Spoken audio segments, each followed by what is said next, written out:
महात्मा बुद्ध का ये प्रसंग आपके आत्मबल को करेगा विकसित। आप सभी लोगों का स्वागत है, वीडियो को लास्ट तक जरूर देखें।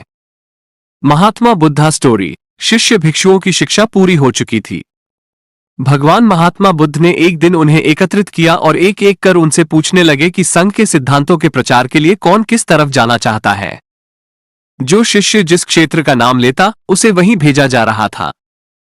इनमें महात्मा बुद्ध का प्रिय शिष्य आनंद भी था। जब आनंद की बारी आई तो उसने सना प्रांत नामक गांव चुना। ऐसा मशहूर था कि वहां के निवासी बड़े दुष्ट हैं। वहां साधु संत कभी नहीं जाते थे। जो कभी गए भी वे अपने पैर नहीं जमा सके। जब आनंद ने वहां जाने की इच्छा व्यक्त की तो सभी ने आश्चर्य से पूछा, ऐसी विपरीत परिस्थितियों वाले स्थान को अपना कार्यक्षेत्र क्यों चुनते हो? आनंद ने उत्तर दिया, चिकित्सक को वहां जाना चाहिए जहां महामारी फैली हो और धर्म का उपदेश वहां सुनाना चाहिए जहां लोगों को उसकी जरूरत हो। अपनी सुविधा की बात सोचने पर चिकित्सक और साधु दोनों की हेय बनते हैं। दोनों की परीक्षा कठिन और प्रतिकूल परिस्थितियों में होती है। कठिन परिस्थिति में संघर्ष करने पर आत्मबल विकसित होता।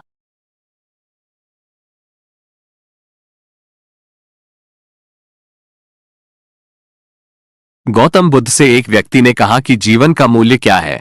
बुद्ध ने एक पत्थर देते हुए कहा कि पहले इसकी कीमत पता करके आओ, फिर मैं तुम्हारे प्रश्न का उत्तर देता हूं। प्रचलित प्रसंग के अनुसार महात्मा बुद्ध किसी गांव में ठहरे हुए थे। गांव के साथ ही आसपास के क्षेत्रों से भी लोग उनके दर्शन करने और प्रवचन सुनने पहुंच रहे थे। एक दिन उनसे मिलने एक व्यक्ति आया और बोला कि तथागत कृपया बताएं कि इस जीवन का मूल्य क्या है।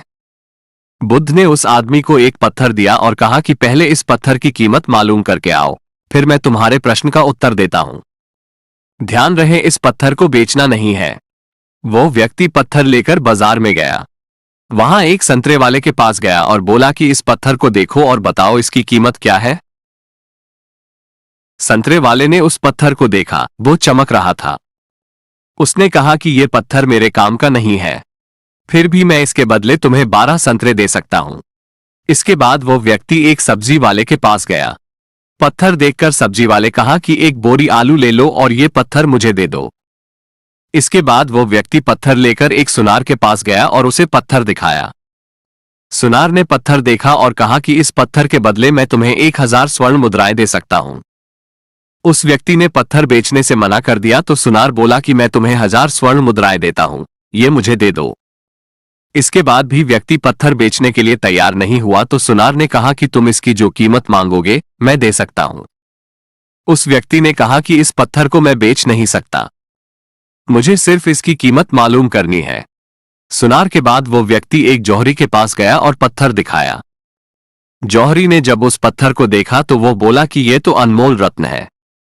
वो व्यक्ति हैरान हो गया। इसके बाद वो बुद्ध के पास लौट आया, उन्हें सारी बात बता दी और पूछा कि अब बताएं जीवन का मूल्य क्या है। बुद्ध ने कहा कि संतरे वाले ने इस पत्थर की कीमत 12 संतरे लगाए, सब्जी वाले ने एक बोरी आलू, सुनार ने 4000 स्वर्ण मुद्राएं और जौहरी ने इसे अनमोल बताया। यही बात हमारे जीवन पर भी लागू होती है। हर व्यक्ति एक हीरा है, लेकिन दूसरे लोग हमारी कीमत उनके सामर्थ्य और उनकी जानकारी के अनुसार लगाते हैं। हमें हमारी योग्यता की तुलना किसी से नहीं करनी चाहिए। योग्यता की कीमत हमें स्वयं लगानी चाहिए, क्योंकि कोई दूसरा व्यक्ति उसकी सही कीमत नहीं लगा पाएगा। अगर कोई हमारी योग्यता की कीमत लगाएगा तो उसके सामर्थ्य के अनुसार लगाएगा। इसलिए कभी भी खुद को दूसरों